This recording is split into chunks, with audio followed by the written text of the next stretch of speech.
All right. In 1976, 5 Black women sued General Motors. Let me explain why.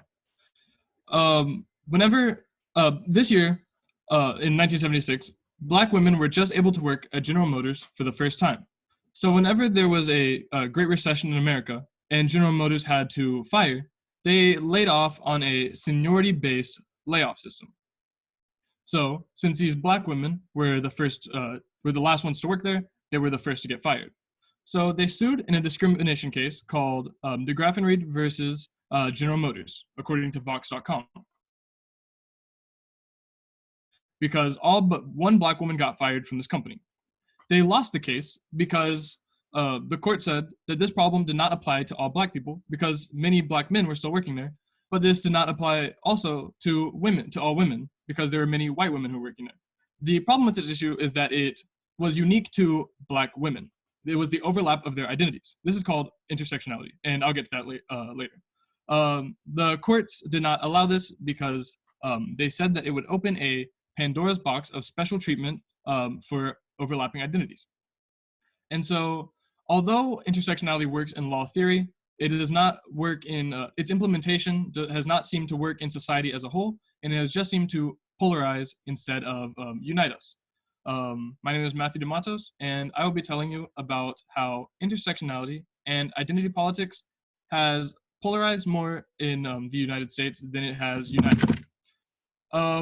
So first, I'm going to have to tell you about a few definitions. The first being intersectionality. According to dictionary.com, intersectionality is the oppression and discrimination resulting from the overlap of an individual's various social identities. So, for example, a Black woman or a gay man, or like the example above, where this issue did not apply to all Black people, but did not apply to all women. It just applied to Black women. The second definition is identity politics. Identity politics is when people of a particular race, ethnicity, gender, or religion form alliances and organize politically to defend their group's interests. So to make this, this can be a very broad topic, so to make it easier to understand, I'm going to have a couple of limitations. The first of which being, this will only be in the United States. Because his history worked different in different countries, and some countries have very different discrimination rules. The other limitation is this will only be the modern United States, specifically the last 20 years. So to give you a little bit of history on this topic, I'll have to start with 1619. People who believe in the implementation of intersectionality and identity politics in society are typically called social justice warriors. And many of these people start America's history not in 1776 with freedom and the Declaration of Independence. They start America's history with 1619. This is when slaves were first brought to the country. They use this to say that America started with racism, sexism, and bigotry, and America still stands for those things today, and our institutions are still racist, bigoted, and sexist. Next, we move to the Emancipation of Slaves with Lincoln writing the Emancipation Proclamation and that came into effect in January 1st, 1863. Next, the women's right to vote in 1920, which was the original feminist movement, and then 1964, which was the civil rights movement. Next, I have to tell you about a woman named Kimberly Crenshaw. According to Vox.com, Kimberly Crenshaw is a professor at UCLA and Columbia University. She coined the term intersectionality. She says that she did not create intersectionality. It's always been a thing. And she said there are notable women before her that talked about this idea. But she was the woman who coined the term in a paper that she wrote called Demarginalizing the Intersection of Race and Sex, a Black feminist critique of anti-discrimination doctrine, feminist theory, and anti-racist politics.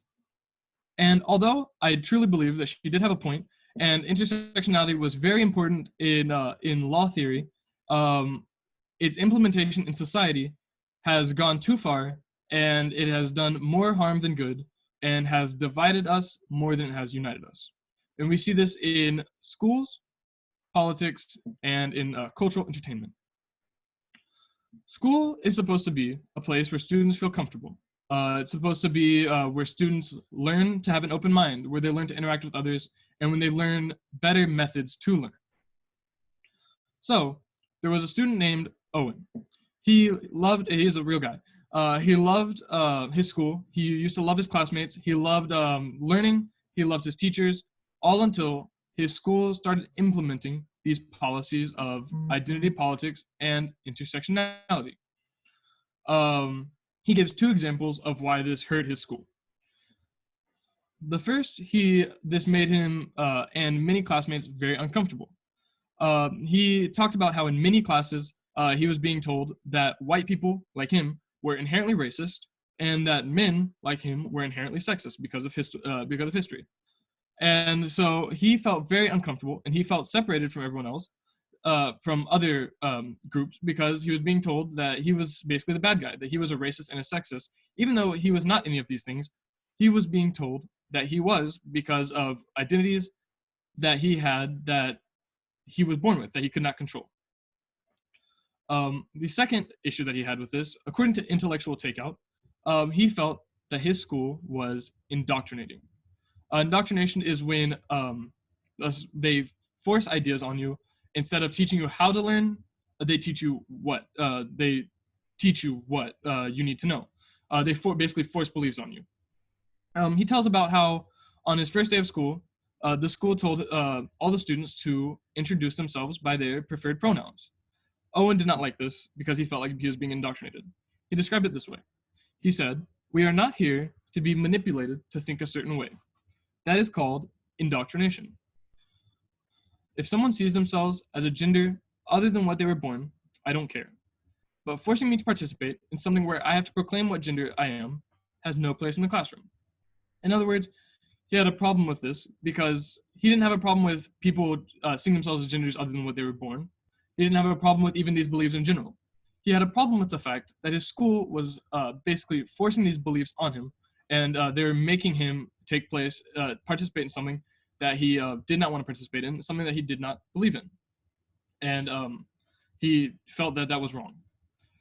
People who support the implementation of identity politics and intersectionality in schools typically say that identity politics and intersectionality is inclusive. It brings together groups of people, especially groups of people who were historically marginalized and discriminated against. I believe this idea has merit, and I do believe that it is important to make these people feel included, but I feel like it is being done the wrong way. It seems to still be marginalizing. For example, like Owen said, he was being taught that he was a racist and a sexist just because he was a white man. And that separated him because he was being taught that basically he was the bad guy in history, that he was historically, people like him were bad. So who he was as a person meant nothing, but what he was as his race and his gender meant everything. The second way that identity politics and intersectionality has hurt, in its implementation, has hurt society in the way it's been divisive, is through politics. The first way is that it's immoral. According to Politico.com, 27 of the 2020 Democratic presidential candidates supported slavery reparations. Slavery reparations is basically where the tax dollars are going to, or where where the government is giving money to people of color for the crimes of slavery. And although slavery was historically bad, and there's no question that it was a dark stain in American history, this was not these people of color were not slaves. Their mothers were not slaves, and even their grandparents are probably not slaves. They were not directly in slavery. And the people who were there taking money from were not slave owners, and they also were not directly involved with slavery. So it is immoral and wrong to take money from a group of people who had no say in slavery and had nothing to do with slavery, and give it to people who were not slaves, or also these people were not involved in slavery. The second way that identity politics and intersectionality has been divisive in politics is that it seems to have misrepresented the very groups that they are claiming to defend. Israel Hayam tells of Ilhan Omar, the representative of the 5th district in Minnesota, and how she is running against a journalist, someone who has named Dalia Alakati, who has never ran for office before. She has never been a politician. So why is she deciding to run for this office? These women are both Muslim women, and Dalia Alakati feels like Ilhan Omar has misrepresented Muslim women, and she has hurt their society in general. Ilhan Omar, she said that Ilhan Omar has used her gender, her race, and her religion for power. Anytime Ilhan Omar has been criticized historically, she has called it incitement of violence against Muslims or Muslim women and Somalis. Anytime that she's had a chance to use her race, gender, and religion for power, she has used it. Dalia Alakiti had enough of this, and she decided to run against her. She put it this way: Ilhan Omar is trying to give a false picture of what immigrants want. People now think Somalis come to the US to sit and get handouts and come for free this and free that. It's not true at all. So now a large percentage of her own Muslim community cannot stand her anymore because they see the damage she is doing to them. She speaks for Islamists, not Muslims, but people don't always understand that. That's when people like me come to explain. Your faith is between you and God, but Islamism is an agenda. Like this, she is harming the Muslim communities. So what Dalia is saying here is that Ilhan Omar, in claiming that she is defending these people, has actually hurt them, and even her own people that she's claiming to stand for cannot stand her anymore because of the damage that she is doing to them. People who oppose this view say that politicians like Ilhan Omar need to use their identity, and they need to use this to show their representation. They need to represent these people who can't speak for themselves. She is speaking for the unspoken. And again, although I believe this idea has merit, and it is important to have representation of groups of people, she is taking the incorrect approach, because what she is doing is hurting these communities. She is not helping them. Like Dalia Alakiti says, they cannot stand her anymore because the damage she is doing to them, and she is giving Americans broadly a bad picture of them. She is not representing them correctly. The third way that intersectionality and identity politics has, and its implementation has caused division in society is through cultural entertainment. And the two examples of this is in the Oscars and Community. This issue was in more than just the Oscars. It was many award shows like the Grammys and the Emmys, but I would just be speaking about the Oscars just to make this simpler to understand and more specific. In 2020, the Oscars just had 23.6 million viewers watching the show, which is down 20% or 6 million viewers from 2019. The show was also only rated at a 5.3, which is 39% less than it was the year before.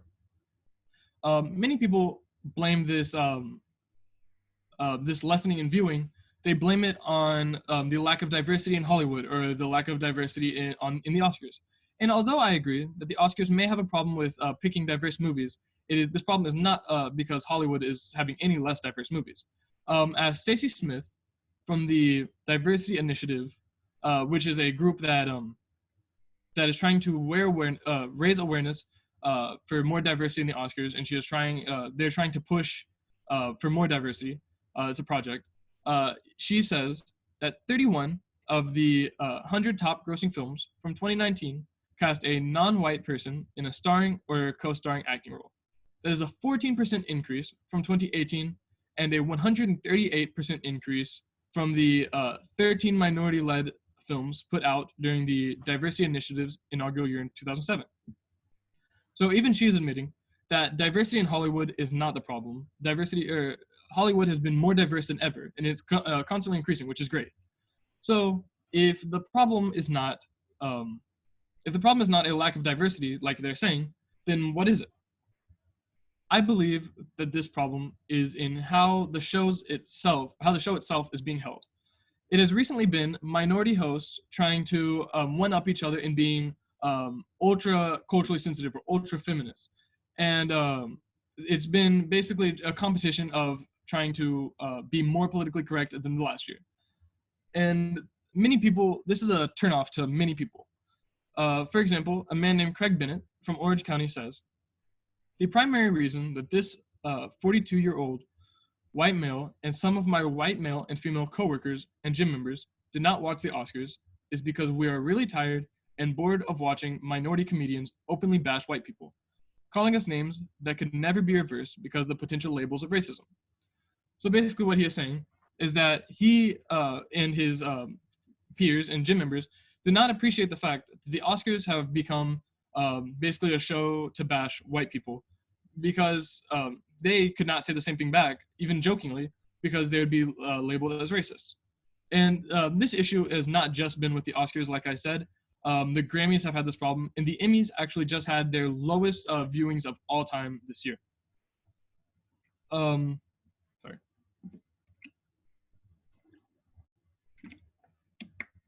The other way that intersectionality and identity politics has divided in cultural entertainment is in comedy. Comedy is the antithesis of social justice movements such as identity politics and intersectionality. Comedy is supposed to be it's supposed to offend in a sense, and whether we like it or not, that's how jokes are funny. And social justice movements are meant to unite people, which isn't a bad thing, but these two things do not go together. We see this in movies such as Amy Schumer's Snatched and Tina Fey's Whiskey Tango Foxtrot. Many critics said that these two movies were very bad and they were not funny. And although it was up to opinion, many people say that they use their white feminism and identity politics to avoid criticisms of race. This is called weak reflexivity. Many people believe, the population in general believes that these movies were counterproductive in what they were trying to do. In other words, in trying to be ultra feminist and ultra culturally sensitive, in other words, trying to use their identity politics or intersectionality too much, they ended up falling into the racist and sexist stereotypes that they claimed to hate. On the other hand, comedians like Kevin Hart,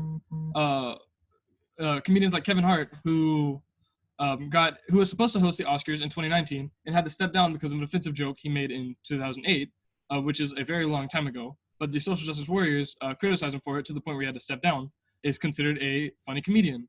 Or Dave Chappelle with his comedy special called Sticks and Stones, which this special took much criticism because he made many jokes about race or sex, and it was at many people's expense. The problem is that many people found these incredibly funny. And in fact, Sticks and Stones had a higher score on Rotten Tomatoes than Amy Schumer's Snatched or Tina Fey's Risky Tango Foxtrot combined, because people understand that comedy is offensive, and it's supposed to be offensive whether we like it or not. That's just how it is. Many people who oppose this believe that diversity is not bad. Diversity is very important to Hollywood or the film industry because that's what people see, and they need to see people like them on screen. They need to see representation. And to this, I 100% agree. Diversity is not bad in movies, and representation is 100% a good thing.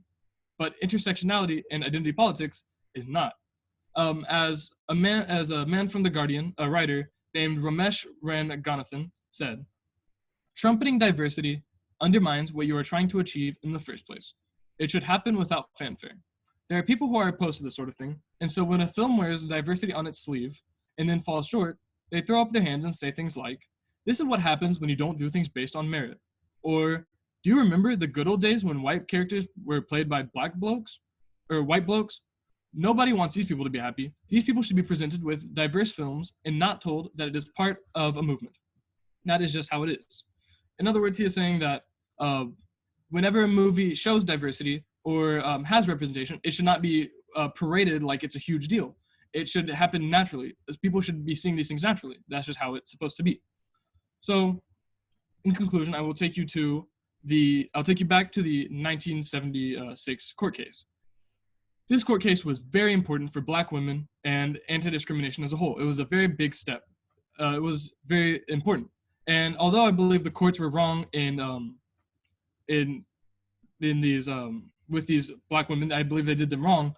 I also agree in the fact that people have taken identity politics and intersectionality too far, and they have opened this Pandora's box of overlapping identities, and it has been giving people special treatment.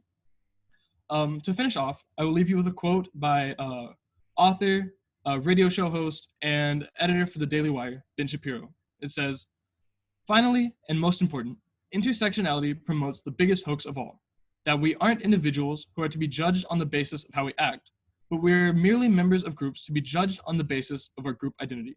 In other words, you and I, as individuals, with our unique experiences, thoughts, and ambitions, count for nothing. Our racial and sexual identity count for everything." Thank you.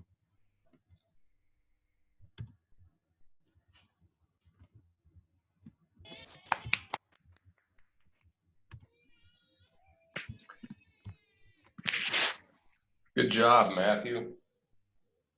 Thank you, Mr. Lawrence. Good job. Yeah, you've done a lot of work on that. I like the way it plays out better. Yeah, I like it a lot better too. Yeah. Yeah. So this whole theory of intersectionality, it's kind of one of those hidden topics a lot of people haven't discussed. How did you happen across this?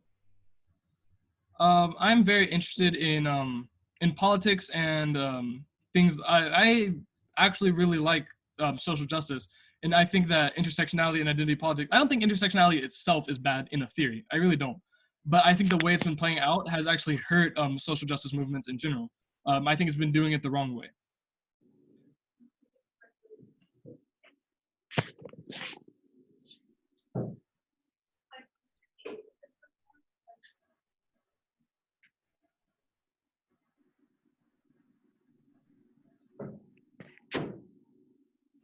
Matthew, good job. I really appreciate this topic. I think it's very relevant for our culture and our society today. And you did a great job presenting it. So as a future politician or something like that, what would you say about transgender rights? I mean, that's like the epitome of intersectionality, if I'm not mistaken. And, you know, requiring people to allow less than 0.5% of the population to use, you know, locker rooms and things like that. Do you think that that is wise public policy to set the laws and things like that based on this intersectionality of a certain group of people? Yeah, I think like transgenderism, I think like the student I mentioned, Owen, said, I think they can believe whatever they want, but I don't think that it should be made public policy because they are not everyone. They are like a small minority, and it is it's hurting a majority of people just for the minority. I think that is, like I said, causing polarization, a needless polarization. Good, well said. Well done, you did an excellent job, Matthew. Thanks, sir. Hey, Matthew, good job, man. Thank you. I haven't gotten to see all the speeches, but I was particularly happy when I got to see that I was slotted for your presentation here. So, well done.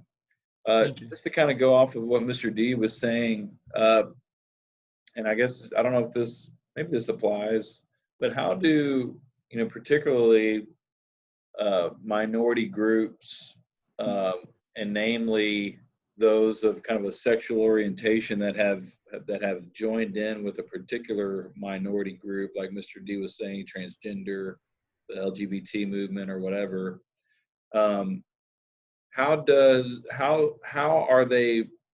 can they seek for protection or seek for rights without using intersectionality or using kind of a bias, a group bias for their own gain or for their own agenda? Does that make sense? Yes, sir. I guess I didn't do much research on that specifically, but I can try to answer it the best way I found in my research. I think like I said, I don't think intersectionality itself is bad. For example, like the court case that I started with, I think intersectionality was very important because these women would have lost their case if it wasn't for it. I think it was very helpful. So I think that it is important, but it's when it takes it too far, when you're implementing it in places where it's not supposed to be. Also, for example, like the Ilhan Omar or Dali Al-Kitty, those are both Muslim women. Identity-wise, they were exactly the same, other than the fact that one was using identity politics, intersectionality, and taking it too far. One of them was using it for power, while one of them wanted to use it to defend people. So you're saying if, let's say, someone who's a part of, again, a group, I know there's race and there's those kinds of minorities, but if you're in a particular group that's got a particular sexual orientation or whatever, you're saying they should use it in a way to, just obviously promote kind of equality or whatever. But instead of sometimes, or it seems to be, there's a lot of groups using that for their own agenda, for their own gain. Yes. And that's what you're saying. That there's the problem there when they're trying to get something for themselves. Yes. Okay. And I try to present in a way to where you could see that there was in every point I tried to make it to where you could see that there's a good way to do it. Like there's a good way to use all of these things, but many people have used it the wrong way. Yeah. For example, like Pete Buttigieg was running for president. He's a gay man. That there's no problem with that. That's great. If that's representation for the LGBT community, that's a great thing. And but people have taken it too far, or some people have taken it too far, and that's where I draw the line. Okay. So in essence, the people become identified by these social identifiers, not by their unique personalities. Yes. And there's the polarization. Yes. That it's important to, I guess that's the important part, is that I feel like intersectionality and identity politics is supposed to bring out the uniqueness of people, people in their essence, but it has become the kind of like a negative effect where it's had people are just focusing on the identities, and that's wrong. In other words, if you're a Republican, you're a conservative. It really doesn't matter what you might believe as an individual. It's if you're a Republican, you're this, or if you're a Democrat, you're this. Yes. I believe it should be like, this person is there's this person and he happens to be gay and he's representing the LGBT community. That's great. But now it's become, this is a gay man running for president. He's gay. Nothing he believes means anything. It's the fact that he's gay. How do you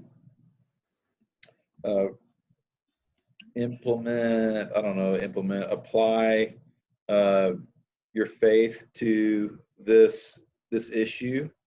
How does that come into play? How does that help you see this?